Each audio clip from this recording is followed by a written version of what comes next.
Boa tarde, gente. Eu sou o Ian, do primeiro H. Estou junto com mais duas alunas da turma, a Sam e a Bianca.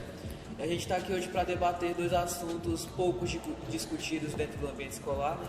Que é sobre capacitismo e bullying. Dando uma entendida básica aqui, começar pelo bullying, que é um tipo de violência que machuca a pessoa várias vezes. E muitas das vezes essa violência pode ser psicológica ou até mesmo física. E não tem um motivo plausível ali por conta dela estar acontecendo, né? E o capacitismo é o tipo de preconceito que ocorre contra a pessoa com deficiência, né? E agora a gente tem algumas perguntas aqui a serem feitas nesse podcast e dados aí que trouxemos para reforçar mais ainda esse assunto. Tá, minha pergunta agora é para Bianca. Se antes desse projeto você saberia responder, se alguém te respondesse, o que seria o capacitismo?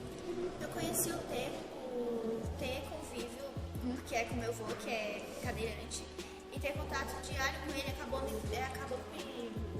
que eu percebi que as pessoas do convívio dele acabavam tendo certas atitudes com ele só por conta dele ser deficiente, ser cadeirante. Então eu só conheci o termo por conta disso. Sim.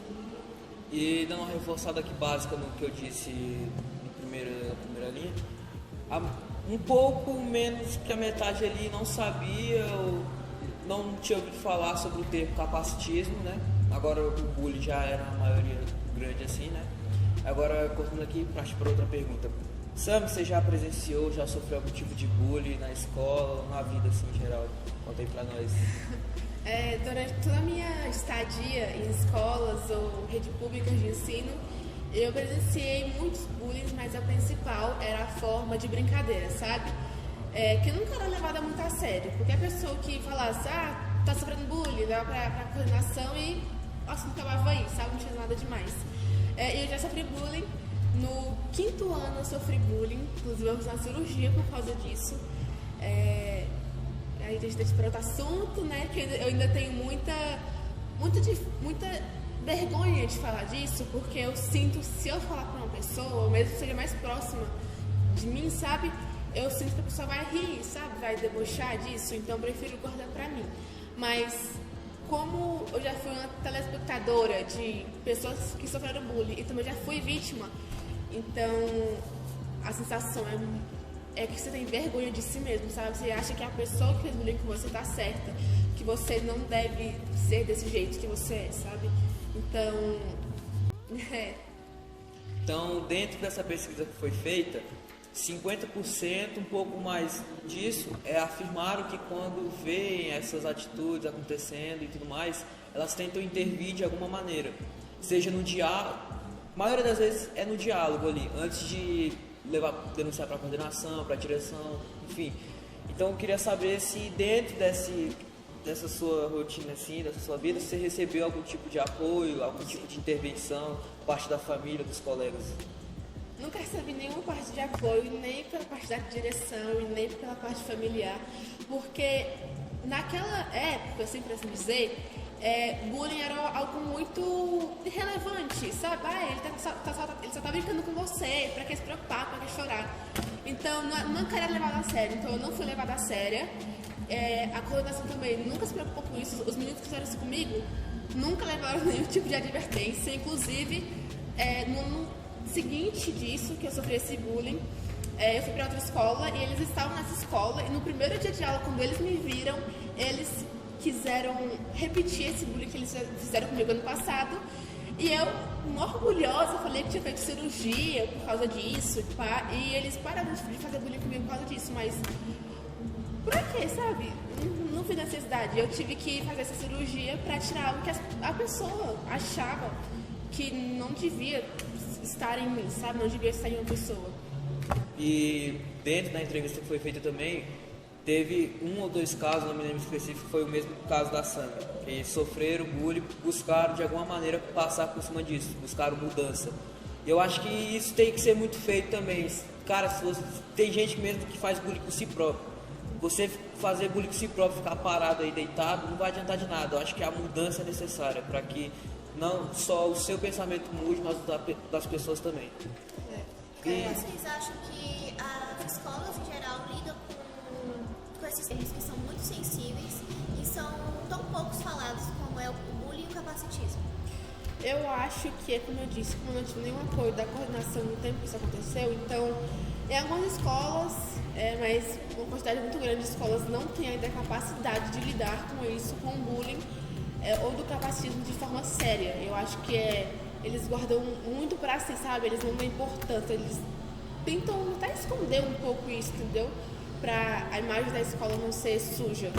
Eu acho falho a tentativa, porque eu acho que só falar, eu acho que só ter palestras, como nas maioria das escolas tem, sobre bullying, capacitismo, de que isso é errado, ou ficar colando cartaz em sala de aula, em corredor, eu acho isso uma tentativa totalmente falha, porque tem que haver a intervenção ali direto, tem que ter alguém ali monitorando, tem que ter ali alguém vendo ali, porque muitas das vezes o cara, mesmo ele denunciando, ele não tem um apoio devido que deveria ser ali, por parte da coordenação da escola e tudo mais.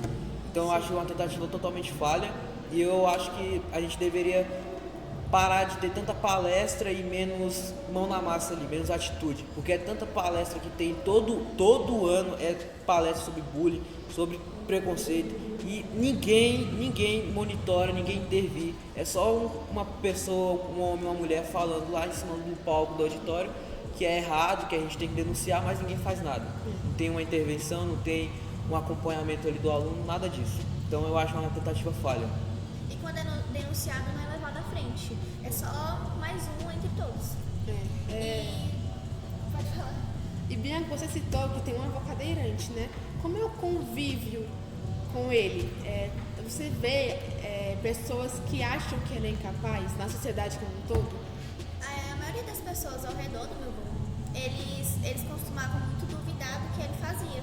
Duvidar dele morar sozinho, como ele fazia as coisas, como ele banhava sozinho. Então todo mundo via como ele incapaz de fazer suas próprias coisas, assim como lazer. Meu avô, ele é apaixonado em natação, basquete, e mesmo ele sendo cadeirante, ele consegue fazer as coisas normalmente. Ele faz projetos e tratamento no SARA, que é um hospital no plano. Então as pessoas costumam muito olhar com esses olhares de dó, preconceito, de vendo eles como incapazes. Sim. E também sobre o capacitismo na escola e esse preconceito, a maioria dos professores do turno da tarde, eles falaram que não foram, na entrevista que a gente fez, eles falaram que não foram especializados na área de como lidar e introduzir pessoas com deficiência em salas de aulas e em fora também, como nas atividades extras, intervalos, eles não foram ensinados como introduzir essas pessoas. Mas dando um adendo disso aí, uma coisa que às vezes que é massa e tudo mais, é que mesmo o professor não tendo passado por nenhuma especialização na sua formação, ele tem a iniciativa de tornar aquele esporte, aquilo ali acessível para o aluno cadeirante, enfim, deficiente, que tem alguma coisa, né? Alguma limitação ali. Ele tenta tornar aquilo acessível, né?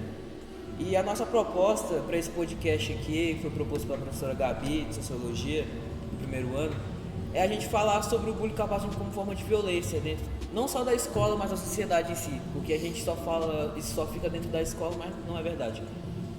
Então a gente tem que tratar isso como algo, não mais como alguma brincadeira, porque eu acho que, claro, eu mesmo falo aqui por mim mesmo, eu pratico às vezes, mas entre a minha roda de colegas ali, entre eu e meus colegas. Agora o cara chegar com toda a banca, assim, toda a moral e querer praticar isso com o cara só porque ele se sente maior do que ele, eu não acho isso totalmente coerente, né?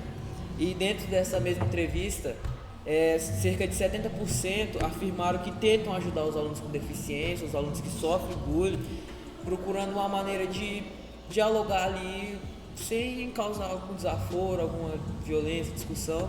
Porém, acho que na maioria das vezes assim não dá tanto certo, porque pode dar ali na hora de falar que vai parar e tudo mais.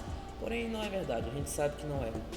Não é, eu sei que não é porque eu já vi e não dá certo isso, né? E na opinião de vocês, o que nós estudantes, também professores, coordenadores e diretores das escolas pode fazer para diminuir isso, ajudar para não ter bullying, essas coisas na escola? Eu acho que, para início de tudo, os professores, coordenadores, diretores, enfim, todo o pessoal que trabalha dentro do ambiente escolar tem que ter uma profissionalização no curso, né? Já que eles têm que fazer uma faculdade para isso. Então, dentro desse meio educacional que eles fazem, para se profissionalizar nessa profissão, eles têm que ter essa parte de profissionalização, de como lidar quando eles verem, né, uma situação de bullying ou capacitismo dentro da sala de aula, porque é uma situação que eles vão ver e aí, quando eles têm que saber como lidar, mas de forma que realmente haja punição para o agressor e uma ajuda para a vítima. Eu acho que uma das maiores coisas que pode ser feita pela escola é a acessibilidade a esses alunos, principalmente com verba, né? Porque não dá para fazer nada sem dinheiro, né? É verdade. Então pegar uma parte e destinar acessibilidade para esses alunos, principalmente nas atividades de educação física, enfim, tentar colocar esses alunos ali junto com os outros, não separá-los, não botar em salas diferentes, porque eu acho que todo mundo ali pode aprender do mesmo jeito. Claro, cada um tem que ter um acompanhamento ali necessário e tudo mais, mas eu acho que todo mundo pode aprender do mesmo jeito.